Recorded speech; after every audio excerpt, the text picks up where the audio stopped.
ఏం పేరమ్మా నీ పేరు? సుశీలమ్మ. ఎవళ్ళకురా? నువ్వు కూర్చోలేక నడసలేకున్నావు కదా, మీది ఆ ఊరు? పర్మాల మండలం కూడా వస్తుంది అనేది. గద్వాల మండలం. నువ్వు కూర్చోలేక నడసలేకున్నావు, హాస్పిటల్లో చూపిస్తున్నావు, బాగాలేదా? బాగాలే. ఏ హాస్పిటల్లో చూపిస్తున్నావు గట్టి చెప్పు. ఇంకే మస్తుగా చూపించుకున్న పట్టీలు కూడా వేసుకుంటే బుక్ చేసింది. ఏ హాస్పిటల్లో చూపించుకున్నావు నువ్వు? ఇప్పుడు వచ్చిపోయా పిల్లగాడు.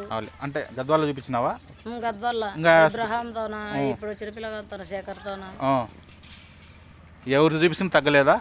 బాగా ఎవరు చేయి చేస్తుంటే బాగైంది నీకు సుశీలమ్మ చెప్పు. ఇప్పుడు బాగుంది. బాగుందిలే కానీ నా చేయి మోహన్ చూసిన బాగైందా లేదా? ఒక ఎంత 2 నిమిషాలు అయిందా చెప్పండి మీరు.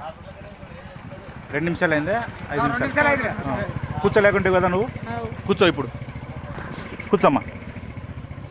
రైట్, అట్లా కూర్చుంటుంటే ఇంత ముందు ఇంకా వంగే పని చేసుకుంటుంటే వీళ్ళు అన్నీ. లే పైకి లే.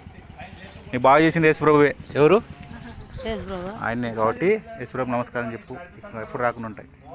చెప్పు యేసుప్రభు నమస్కారం. యేసుప్రభుకు అని చెప్పు, చేతులతో పెట్టాలి. యేసుప్రభు నమస్కారాలు. ఆయన బాగా చేసినాడు, నమ్ముకొని పోతుంటావా ప్రార్థనకు? మరి అందుకే ఆయన్ని బాగా చేసినాడు. ఏం బ్రదర్? మంచిదమ్మా, వెళ్ళండి. నీకు ఫోన్ నెంబర్ ఇస్తాను, ఆయనకి ఇచ్చిన ఈ పిల్లలను కూడా ఇస్తాను, కావాలంటే ఫోన్ చేయి, ఫోన్లో ప్రార్థన చేస్తాను సార్. పోండి, అంతే కదా. నా వివరంగా చెప్పినాం, దేవుడే బాగా చేసేది బ్రదర్. ఇప్పుడు ఆయన చెప్పి నేను చెప్పిన ఒకటే,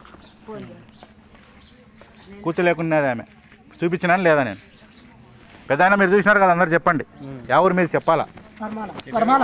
మీరు ఏ పనులు అనుకున్నా జరుగుతాయి. మళ్ళీ చెప్తున్నాను, ఏ పనులు అనుకున్నా జరుగుతాయి, నేను చెప్తే అది. మరి భగవంతుడు రప్పించినాడు అనుకోండి, చూద్దాం ఉండండి. గంట వరకు ఉంటాను, లేకుంటే 2 గంటల కన్నా ఉంటాను. ఎక్కడ ఈ ఊరే. ఇంకా ఏం పేరు అన్న ఊరి పేరు? మండలము, రాష్ట్రం ఎక్కడ మనకు? తెలంగాణ. ఆంధ్ర అయితే మరి మన రాష్ట్రం తెలంగాణ అయింది. మంచిది, భగవంతుడు